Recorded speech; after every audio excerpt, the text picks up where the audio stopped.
Hi കൂട്ടുകാരെ, എല്ലാവർക്കും ഇന്നത്തെ പുതിയൊരു വീഡിയോയിലേക്ക് സ്വാഗതം. ഇന്ന് ഞാൻ ചക്കയപ്പം ഉണ്ടാക്കുന്ന വീഡിയോ ആയിട്ടാണ് വന്നിട്ടുള്ളത്. അപ്പോൾ നമുക്ക് വീഡിയോ കണ്ടു നോക്കാം. അപ്പം നമ്മളെ ചക്കേൻ്റെ സീസണെല്ലാം ഏകദേശം തീരാറായി. അപ്പം 2-3 ദിവസമായി ഒരു ചക്ക പറിച്ച് വെച്ചിട്ട് നന്നായിട്ട് പഴുത്തിട്ടുണ്ട്. അപ്പം നമുക്കത് എങ്ങനെ മുറിച്ചെടുക്കുന്നതെന്നെല്ലാം ഒന്ന് ആദ്യം കാണാം.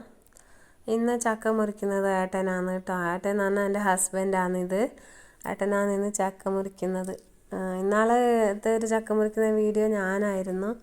ഞങ്ങൾ രണ്ടുപേരും മുറിക്കും കേട്ടോ. ഏട്ടൻ എന്നെ നല്ലോണം ചക്കേൻ്റെ പണിയെല്ലാം സഹായിക്കും.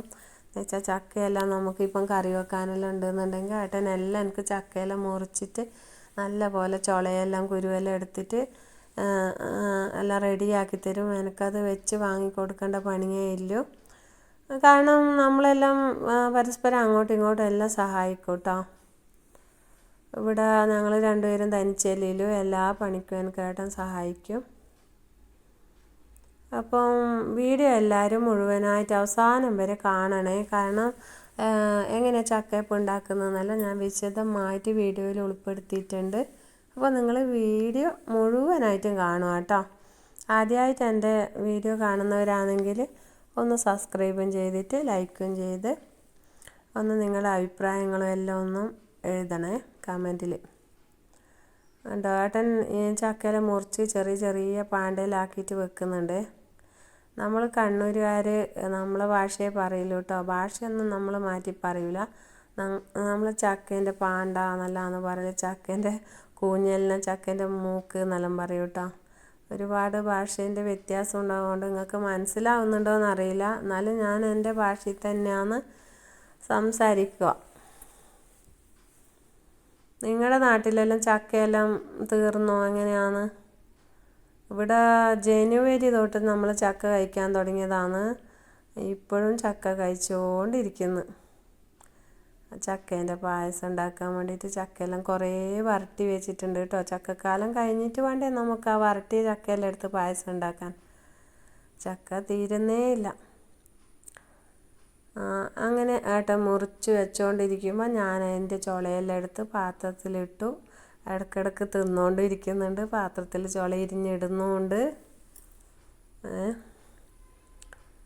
ഇപ്പോൾ ചക്ക സീസണായി കഴിഞ്ഞാൽ എന്നും ചക്ക കൊണ്ടുള്ള വിഭവങ്ങളാണ് ഇടുക.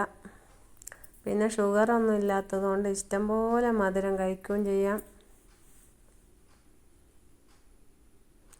ഈ കത്തി കൊണ്ട് നമ്മൾ കണ്ണൂർ കാസർഗോഡ് ജില്ലയിലാണ് കേട്ടോ ഈ കത്തി കൊണ്ട് മുറിക്കുന്നത്. പലക കത്തി എന്ന് പറയും.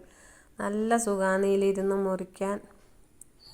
ചക്കയെല്ലാം ഇരിഞ്ഞ് റെഡിയായി. ഇനി നമുക്കതിൽ നിന്ന് കുറച്ചെടുത്തിട്ട് വെല്ലം ഇട്ടിട്ട് വേവിച്ചെടുക്കാം. ഞാൻ വെല്ലം ആദ്യം കുറച്ച് വേറെ ചീനച്ചട്ടിയിലിട്ടിട്ട് ഉരുക്കിയിട്ട് അത് അരിച്ചിട്ടാണ് ഞാൻ ഈ ചക്കയിലേക്ക് ഒഴിച്ചത് കേട്ടോ. അല്ലെങ്കിൽ അതിൽ കല്ലെല്ലാം ഉണ്ടാവും.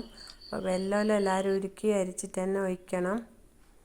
പിന്നെ കുറച്ച് പച്ചരി, ഒരു 1.5 ഗ്ലാസ് പച്ചരി വെള്ളത്തിലിട്ട് വെച്ചതാണ്. നന്നായിട്ട് കുതിർന്ന് വന്നിട്ടുണ്ട്. ഇനി നമുക്ക് ആ വേവിച്ച് വെച്ച ചക്കയും ഈ അരിയും കൂടെ നന്നായിട്ട് അരച്ചെടുക്കണം. അതിന് മുന്നേ നമുക്ക് കുറച്ച് കാര്യങ്ങൾ ഇവിടെ റെഡിയാക്കാനുണ്ട്. പിന്നെ അതിലേക്ക് ഇടാനായിട്ട് കുറച്ച് തേങ്ങ പൂളിയെടുക്കണം. ചെറുതായിട്ട് തേങ്ങ പൂളിയെടുക്കണം. പിന്നെ ഇല കണ്ടോ, വാഴയിലയിലാണ് ഞാൻ ചക്കേൻ്റെ അപ്പം ഉണ്ടാക്കുന്നത്. അതിന് വേണ്ടിയിട്ട് വാഴയിലയെല്ലാം മുറിച്ച് കൊണ്ടുവന്നിട്ട് വാട്ടിയിട്ട് റെഡിയാക്കി വെച്ചു. പിന്നെ തേങ്ങയും കുഞ്ഞു കുഞ്ഞായി മുറിച്ചിട്ട് തേങ്ങയും റെഡിയാക്കി വെച്ചു. നമുക്ക് തേങ്ങ പൂളി ഇടുന്നതാണ് ഇഷ്ടം. ചില ആൾക്കാർ ചിരവിയിട്ടാണ് ഇടുക. പക്ഷെ ഞങ്ങൾ തേങ്ങ പൂളിയിട്ടാണ് ഇടൽ കേട്ടോ. ഇനി നമുക്ക് ചക്ക വേവിച്ചതും അരിയും കൂടെ അരച്ചിട്ട് റെഡിയാക്കാം. ചക്ക ആദ്യം അരച്ചു. അത് കഴിഞ്ഞിട്ട് പച്ചരി പുതിർത്തത് അതും അരച്ചു. ചക്കയും തേങ്ങയും പിന്നെ എല്ലാം അരച്ച് റെഡിയായതിലേക്ക് തേങ്ങ ഇട്ട് കൊടുത്തു. അത് കഴിഞ്ഞിട്ട് ആവശ്യത്തിന് ഒരു നുള്ള് ഉപ്പിടണം. ഉപ്പിട്ടാലേ അത് ശരിയാവില്ല കേട്ടോ. ഉപ്പ് ഉണ്ടെങ്കിൽ അല്ലെങ്കിൽ പിന്നെ അരിക്ക് ഉപ്പില്ലാതെ ചക്കേൻ്റെ അപ്പം ടേസ്റ്റ് ഉണ്ടാവില്ല. അങ്ങനെയെല്ലാം ഞാൻ പിന്നെ ഇത് കണ്ടോ, തേങ്ങയും ചക്ക അരച്ചതും അരിയും എല്ലാം മിക്സാക്കി റെഡിയാക്കി കുഴച്ച് റെഡിയാക്കി വെച്ചിട്ടുണ്ട്. അപ്പോഴത്തേക്കും ഇവിടെ അടുപ്പിലാണ് ഞാൻ ചക്കയപ്പം ഉണ്ടാക്കൽ. നന്നായിട്ട് വെള്ളം തിളച്ച് വന്നിട്ടുണ്ട് അപ്പച്ചെമ്പിൽ. നല്ലപോലെ കത്തിക്കണം. നല്ലപോലെ വെള്ളം തിളച്ചതിന് ശേഷം മാത്രമേ നമ്മൾ ചക്കേൻ്റെ അപ്പം ആവിക്ക് വെക്കാൻ പാടുള്ളൂ. ഇനി കുറച്ചായിട്ട് ഇലയിൽ ഒഴിച്ചിട്ട് നന്നായിട്ട് ഇതുപോലെ പൊതിയണം. കണ്ട അപ്പുറത്തുനിന്ന് ഇപ്പുറത്തുനിന്ന് എടുത്ത് ഒന്നുമില്ല. ഇല നന്നായിട്ട് വാട്ടിയാൽ പൊട്ടുമില്ല, ഒന്നുമില്ല, അടിപൊളിയാണ്. അതുപോലെ എല്ലാം നമുക്ക് കോരിയിട്ട് മടക്കി അവിടെ വെക്കാം. എന്നിട്ട് ലാസ്റ്റിലെല്ലാം ഓരോന്നായിട്ട് എടുത്തിട്ട് അപ്പച്ചെമ്പിൽ വെക്കാം.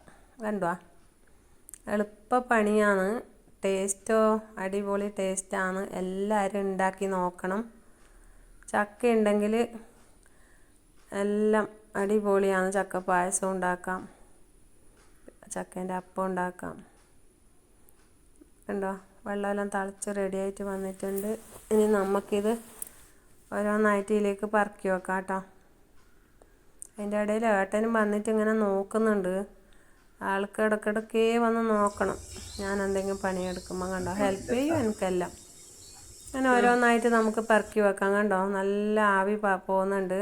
എല്ലാം ഞാനിതാ അതുപോലെ എല്ലാം റെഡിയാക്കിയിട്ട് അപ്പച്ചെമ്പിൽ വെച്ചു. ഇനി നമുക്കിത് അടച്ചു വെക്കാം. അടച്ചു വെച്ചിട്ട് നല്ലപോലെ കത്തിക്കണം. നന്നായിട്ട് കത്തിച്ച് കഴിഞ്ഞാൽ പിന്നെ നമ്മൾ അടുപ്പിൻ്റെ അടുത്തേക്ക് പോവേ വേണ്ട. എല്ലാം വെന്ത് റെഡിയാവും, തന്നെ റെഡി ആയിക്കോളും. പിന്നെ നമ്മൾ വൈകുന്നേരം ചായയുടെ സമയമാകുമ്പോൾ പോയാൽ മതി. ഉണ്ടോ, അപ്പം എല്ലാം തീയെല്ലാം നല്ലപോലെ കെട്ടിയിട്ടുണ്ട്. ഇനിയിപ്പം നമുക്കിതാ ചക്കേൻ്റെ അപ്പം വെന്തു റെഡി ആയിട്ട് തണിഞ്ഞു. വേണ്ട, അടുപ്പിലെ തീയെല്ലാം പോയി. ഇനി നമുക്കിത് എടുത്തിട്ട് നോക്കാം.